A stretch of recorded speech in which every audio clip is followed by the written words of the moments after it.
Welcome everybody, my name is Mr. Klein and I am here today to teach you your first lesson on quantitative chemistry. And so we're going to talk a little bit of background about what chemistry is and also what is important to measure and how you measure things in chemistry and how you calculate them. This unit is sometimes challenging. You need to take your time through this presentation. You need to stop it when you need to stop it and do the calculations yourself, look at what I did, ask questions, and come to class ready to discuss this.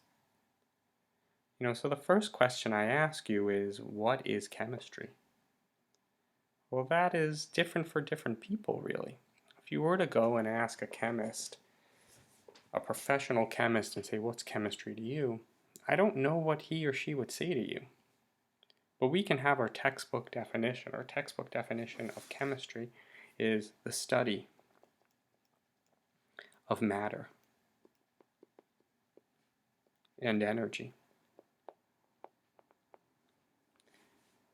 And what's beautiful about chemistry, I think, is that you can add or subtract energy from a piece of matter.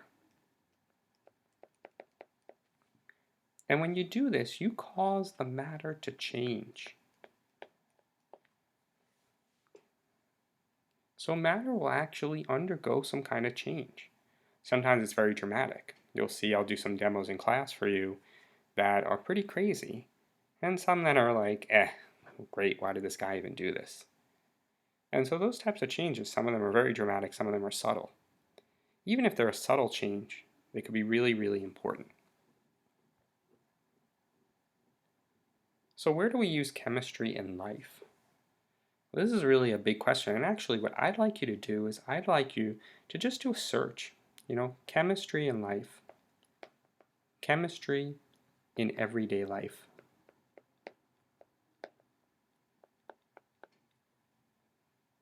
Come up with a couple of things. One thing I'll tell you right now, medicine. Chemistry actually is huge for what they call medicinal chemistry. Scientists, they devote their whole career to finding a specific compound that can be used to help cure a disease or make somebody's life better.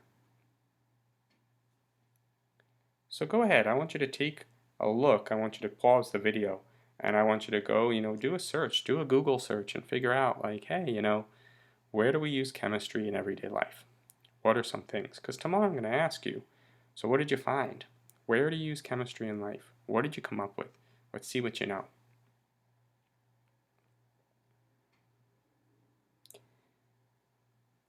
Now, by far, the biggest part of chemistry is quantitative.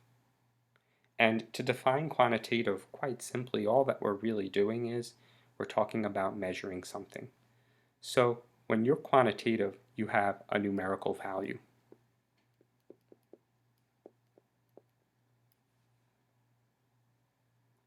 So, I could have 50 grams of sodium chloride. I could work on this video for 15 minutes. But either way, I put a value and I put a tag with it. So what are some areas where you have quantitative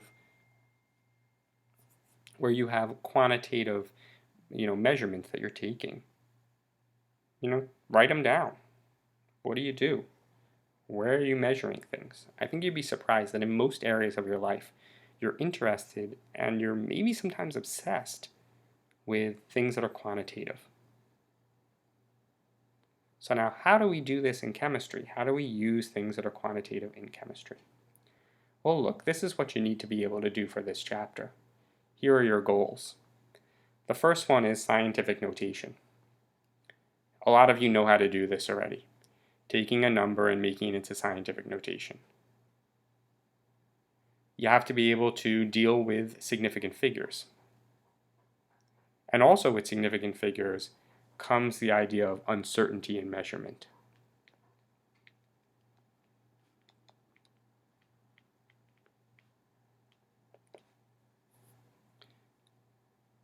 You have to know the units for the International System of Measurements, something called SI units. Know what they mean, know what their prefixes are, know what they measure, and then how to convert with this process called the factor label method, changing from one unit of measurement to another. An example of this, which is pretty straightforward, would be something like if I were to give you 15 minutes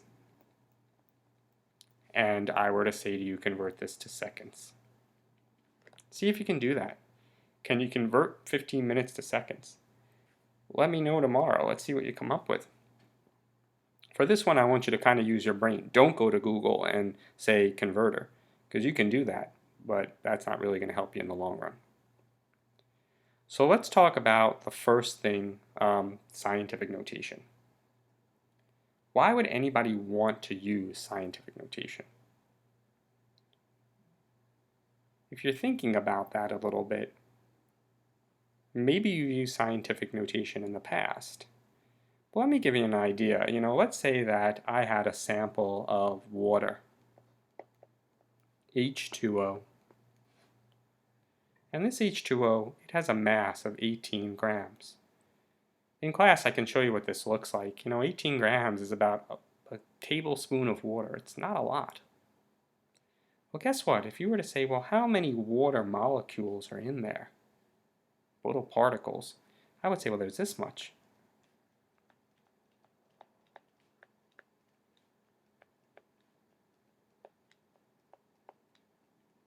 Hopefully I did the right number of zeros.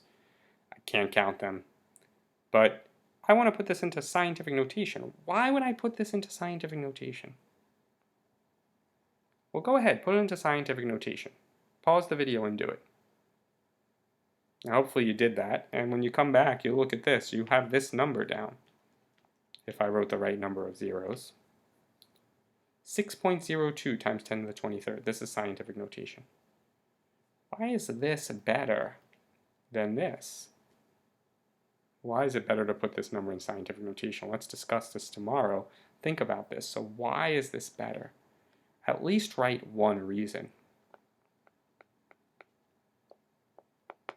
so that we can talk about it. So here are the steps for, doing scientific notation. So we want to use this for very small, very large numbers, and we use the power of 10. And so this is, for example, a Google of something. Yes, the name Google actually has some real significance.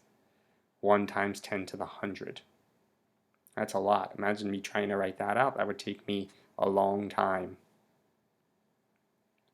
So when we convert something to scientific notation, we have numbers that either are going to have a positive exponent, like this one here, or we could have something that has a negative exponent.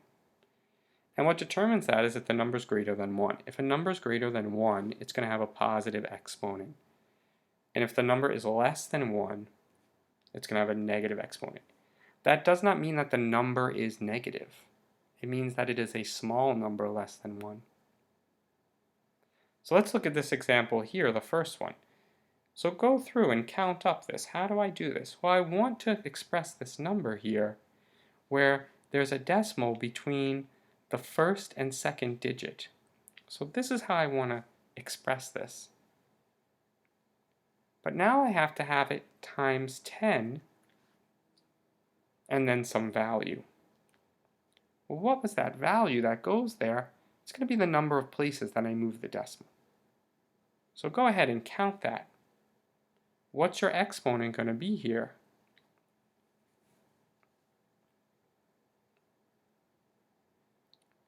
Now I'll let you do that one. To save some time, I'll do the next one with you. Here, I want a number here, so I put my decimal between my first and second digit. 1 and the second digit, 0. Now I move the decimal.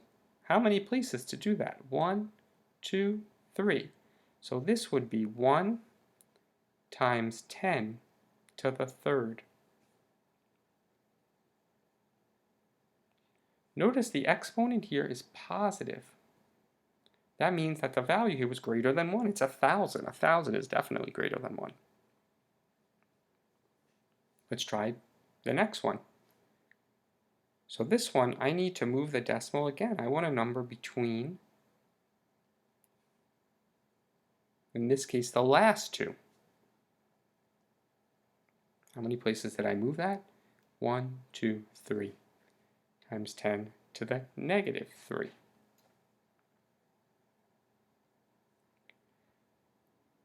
Try these other two examples here. These examples here, they're taking them out of scientific notation. What would those answers be? What would they be if I were to take them out of scientific notation? Try that out.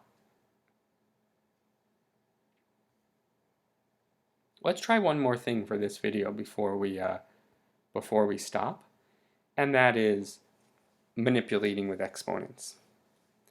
So when we multiply with exponents, what do we do with these exponents? Well, you should know that when we multiply with exponents, we add the exponents.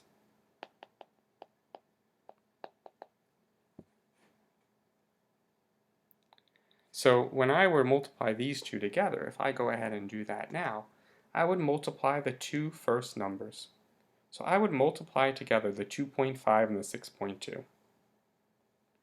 And when I do that, I get 15.5. I then look at the second part, the exponents. Well, I add those exponents times 10 to the 7. Now technically this isn't fully correct because I want to keep it in scientific notation. So I'd want to move this over one place here and have 1.55 times 10 to the 8th.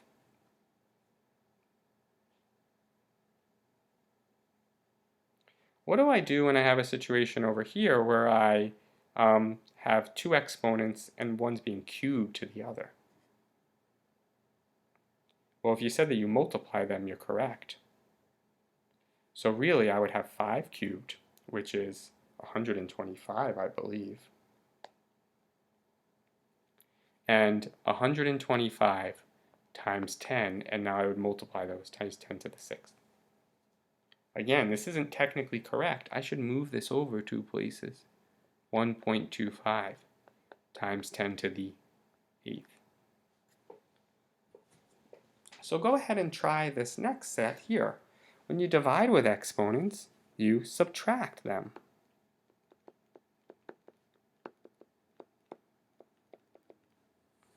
Some of you may be saying to me, I've done this many, many times, but there are some of you who haven't, and it's important that you know how to do this. Now what do I do when I subtract or add with exponents? Like I have these two numbers here. And there may be other methods to do this. You could take them both out of scientific notation. I find that to be a little bit tedious. I would get them so that their exponents are the same, and then add the numbers. So for example, I could take this one here, and I could make this one 62 times 10 to the 3rd. And I could have this one here plus 2.5 times 10 to the 3rd. When I add them, I would get 64.5 times 10 to the 3rd, or 6.45 times 10 to the 4th. When you put things in proper scientific notation, the digits over here that I'm putting a box around, they should be between 1 and 10. 64.5 isn't technically correct. Will I accept that? Yeah, I'll probably accept it, but you really should make sure that you put it between 1 and 10. So that ends the first part of this chapter. And what I'd like you to do is look at this video. Look at the problems that I did. Try the ones that I left out on purpose, please. And then try some of the textbook homework. Thank you so much. Tomorrow in class we're going to practice a bunch of this.